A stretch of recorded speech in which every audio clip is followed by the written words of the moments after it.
Hi friends, and welcome back to another episode of Slime Rancher. We are right about to wake up after like literally an hour of sleep. My poor character. We're heading straight back into the ranch, and once again we're going to be continuing to upgrade our things. We still need to get some more auto collectors, and we still need to get a few more auto feeders, but I need to get more auto feeders than I do need to get auto collectors. And obviously I'm wanting to get all the walls upgraded and all of the roofs on there before we've pretty much completed everything. My farms are still more or less a failure at this point because they don't really grow overnight. And I don't know how the heck the fruit got all over the place. It's kind of just chaos. It's always just chaos in this game. And I feel like that's probably never going to stop. It's probably always going to be chaotic in some way or another. Now, in case you are wondering, I am still doing this post-commentary because, like I said a couple episodes ago, my audio didn't record. We're going to go ahead and check the cost for all of these different areas. The lab is the most expensive, being 10,000 coins for us to unlock. And both of the other two areas are costing us 1,795 coins. So I guess that when we're advancing, once we have enough money and once we've like unlocked everything we want to unlock, we kind of have a choice. But I'm thinking that I'm going to be going with the cave area rather than the overgrowth, which is more or less just a big expansion to the ranch. This might have a few extra areas for us to add slime collections and whatever, but I don't know if we're going to be unlocking any more new things. Because to be honest, I'm more interested in collecting new slimes than upgrading and adding more areas for our slimes.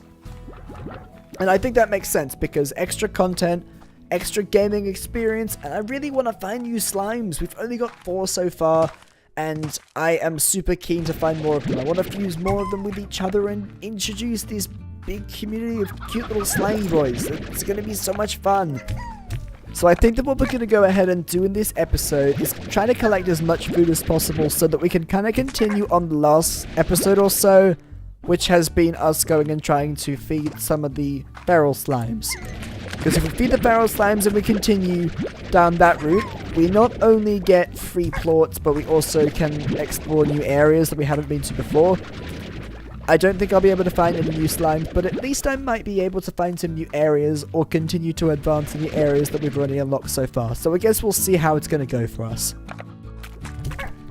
This thing just disappeared as soon as I fed it. I don't know why that was the case. I just wanted to feed it one little pogo fruit and then it just vanished from existence, never to come back again. So just skipping ahead a little bit into the next area that I have kind of already been to, but I wanted to revisit to see what the difference was going to be. We have left a little bit of fruit behind, although it's not really anything that special.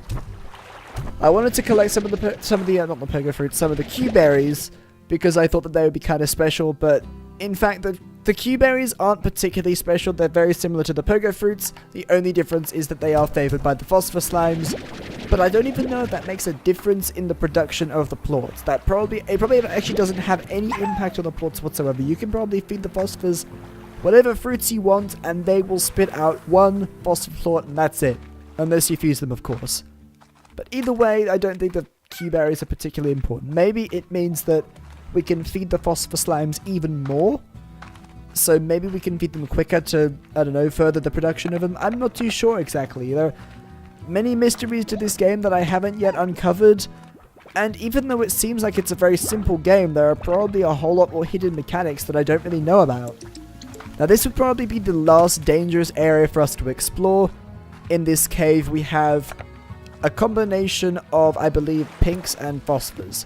Yep, and they're angry. Well, that's okay, because we can just feed them fruits, and then they'll be happy. That's the theory. And they're hiding in a cave, so these guys I don't think will ever disappear unless we take them out of the cave. Which, of course, I'm not going to be doing because there's nowhere to take them. There's absolutely nowhere to take them. I can take them into another exhibit, and if I do that, they're just going to disappear because the power of the sun terminates their existence, and it's really sad.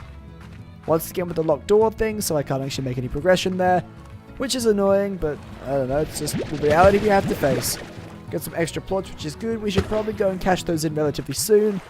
But of course, we're going to keep up the exploration thing as much as possible until we really need to head back. And you know what? I guess we really needed to head back because, what do you know, we're back at the ranch again, cashing in our plots, cashing in more of our plots, and feeding our slimes. Do we have Well, we've got food so far, but do we have any more food that's actually grown in our farms? We should probably check that relatively soon. We'll cash in some of our plots before we do that, though, because otherwise, I don't know, maybe the collectors are going to start filling up. Yeah, I probably forgot to feed them. Probably forgot to feed them too. Whoops, never mind. We'll get around to it. These farms are dumb. They need to get more things. Otherwise, I can't do anything with my slimes. Ah, well, we almost have enough to get another garden in this area. We're probably going to get 2 more gardens over here so that we can continuously farm things, maybe at twice the rate that we are currently farming things. So, I think we're going to do that first. It will be useful having 2 different farms because then, obviously, we're able to feed all 4 of the exhibits rather than just 2 of them, or barely even 1 at this point. I can barely feed any of my slimes at the moment. They're all just starving to death. So I think what we're going to do is we're going to take a carrot out of this and then take it over to our farm because I would rather be farming the carrots. The carrots are able to be used not just for the pinks but also for the rocks. But that's not going to stop me from wanting to farm some of the pogo fruits as well. We want to have fruits and vegetables just in case there are, I don't know, possibly phosphors that we're farming later on. And phosphors are fruit only. These guys go nuts for food. They've been starving for so long, so they're kind of desperate for them. I do have an auto collector in here though, so I don't really need to be collecting these, but I guess my character is desperate for money, so I'm glad that we didn't end up going for it anyway. I'm sorry for the random cuts, by the way. I am wanting to show off as much as possible while still being able to enjoy this gameplay, even though I'm doing post-commentary. I've just cut to the next new area that does have the feral slimes, just to kind of get right to the action, I guess. So in doing this, I'm going to shorten things a little bit. And you won't have to just watch me farm and commentate me farming. The live commentary is a tad more engaging, I'd say, when we're doing longer videos. But for post-commentary things, it's like I have to record over a lot, which takes a whole lot of effort, and it's just me talking over whatever the heck I'm doing at the moment. Now, these guys are very useful because we can get the rock and the pink plots on these, but we've already maxed out our pink supply. So I guess all we're really going to be getting from them at the moment are going to be the rock boards. The rock boards are not something I'm going to be complaining about. They're worth a pretty decent amount of money. And I'm getting a substantial number of them, surprisingly. Although I'm taking lots of damage in the process, because I somehow can't maneuver my way around these little tiny canyons. Yikes, that one's still angry at me. Sometimes the feral slimes are a tad stubborn and they just don't eat when you want them to. It's like they run at you, you shoot food at them, and they just look at it and go, no, I'm much more interested in attacking you, but you keep on just spamming them with food and eventually you will be able to force feed them and they'll become happy again. That's the dream. To make all the slimes in the game happy. To develop a wonderful community of slimes that love everything and everyone. Apart from those evil things that eat the slimes, I don't think anyone loves those and no one ever should. Those things are terrifying, and I really hope to not encounter too many more of those. Jeez, the time goes by so quickly in this game. Every second in this game is a minute. So, like, a few minutes in this game, it's like, boom, goes from afternoon to evening, and morning to afternoon in a couple minutes as well. So, yeah, time progression is insanely fast. But I guess that's probably a good thing in a game like this, because if there was like real time, oh boy, that would be painful. If you were trying to go out of your way to get like lots of nighttime slimes, you would be struggling. You would really be struggling to get them. I think we're just going to be heading back to the rancher now so that we can cash in all of our plots, and then we're going to be going from there. Okay, first up, we have lots of food. We've maxed out our carrot supply. We've almost maxed out our pogo fruit supply. I think it's time to go ahead and start actually properly feeding up our slimes. Because we've got plenty of things to use. I was actually thinking that in this game, potentially all of the farms reset as soon as you enter like the morning or something. Maybe everything resets at like 6 AM. If any of you guys have played Animal Crossing, then you might be familiar with that kind of mechanic that everything resets in the morning. Except, I went out during the day and I came back and it was, well, it grew again. So, I don't really know what it is exactly. It's probably just going to be like a 20-minute, 10-minute, however many minute thing, but I guess if you skip time in game by sleeping overnight, then maybe that's something that helps. I'm not too sure exactly. Whatever it is, I'm glad that we have extra farms to be using so that we don't have to wait quite so long to feed our little slimy babies. Feed the slimes! And then we'll feed those manually because we don't have an auto feeder for you guys. They're all just going to dive right in on top of everything to try and collect some of the food. And I guess I've got to feed them as well manually because we don't have an auto feeder. So that I think means that we have an auto feeder on 2 of them and I have a collector on every single one of them. And that's great. That means that we're going to need to get an auto feeder on a couple of them. That was not a promising sound. That was a very worrying sound. When you hear that sound, you know that something's gone wrong. I don't think anything went wrong. I think everything's okay. Extra plots. I love it when there are loads of them on the ground and you actually see them get stacked up. Like, we probably won't even have enough. Yeah, we don't even have enough room to hold the plots. They're just going to get chucked on the ground, aren't they? I think they do. It's kind of annoying that they all get chucked on the ground, but at the same time, it's kind of useful because then you can suck them off the ground and just take them over anyway. Oh boy, we're going to be rich by the end of the night. Jeez. 820, we haven't even collected all of them. How? Wait, hold up. I really hope that I noticed this, that my slime somehow escaped from its exhibit. Do we notice that? I really hope that I do, otherwise rip my observation skills. Yeah, we'll collect all of our plots. We'll go cash them all in and then we'll start buying more upgrades, but we definitely do need to collect that other one that's randomly roaming around the outside. They need to stay in their exhibits. That's one of the most important things in this. Keeping everything organized, and that's going to stop everything from becoming chaotic as it tends to. Now, cashing all of these in, how many are we going to have? Like, how many coins? We're going to be in the thousands, aren't we? Yeah, definitely. Oh, wow. Yeah, really in the thousands. You know, if we kept this up, we could easily get onto one of the newer areas. But I guess before I want to move on to another one of the areas, I want to get another garden over here to keep on, well, automating the process of feeding these guys. And the other thing is definitely... Yeah, I somehow didn't manage to suck that up. I have no clue where that went, honestly. It just disappeared. But yeah, as soon as we've got this, I would like to upgrade my slime exhibit completely.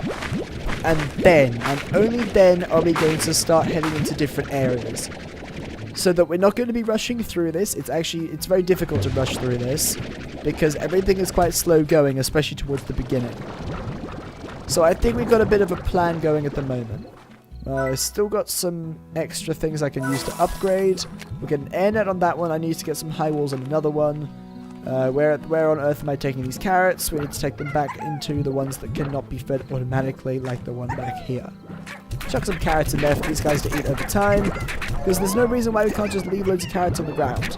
Any of the slimes that aren't going to be eating them right away, they'll just come back to them later, and then the auto collector will start collecting everything that it needs to collect. Collecting up all of these plots so we can cash them in before the night is over.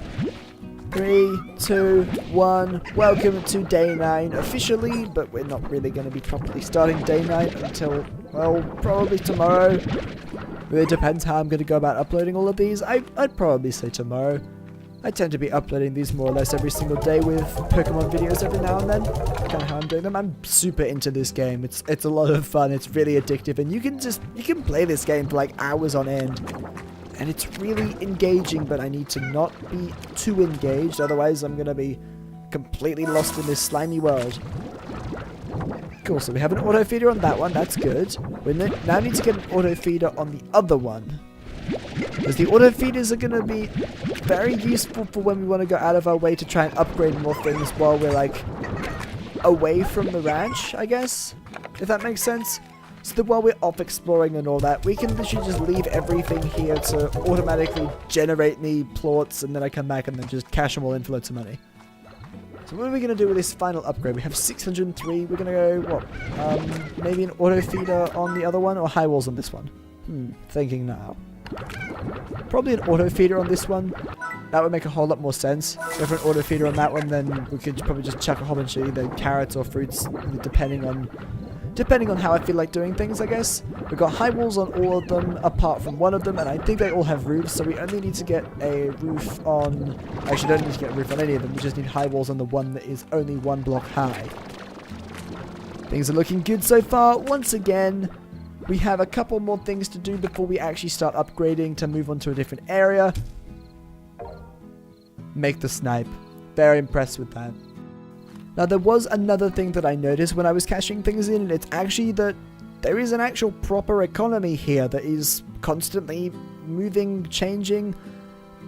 And I guess that the more we start cashing things in, the less value they're going to have because they're more common, I suppose. The tabby ones aren't quite so common, potentially, so maybe that's why they're increasing in price. I don't really know how the slimy stock market works. It just does its own thing, you know.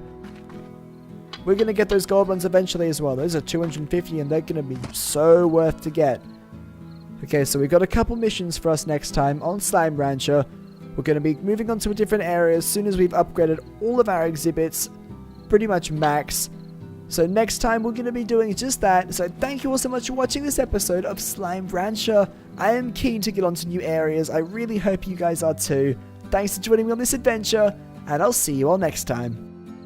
Hey everybody, I'm Mario the Smasher. Thanks so much for watching. If you enjoyed and want to support this channel, give this video a like and be sure to subscribe for more content like this.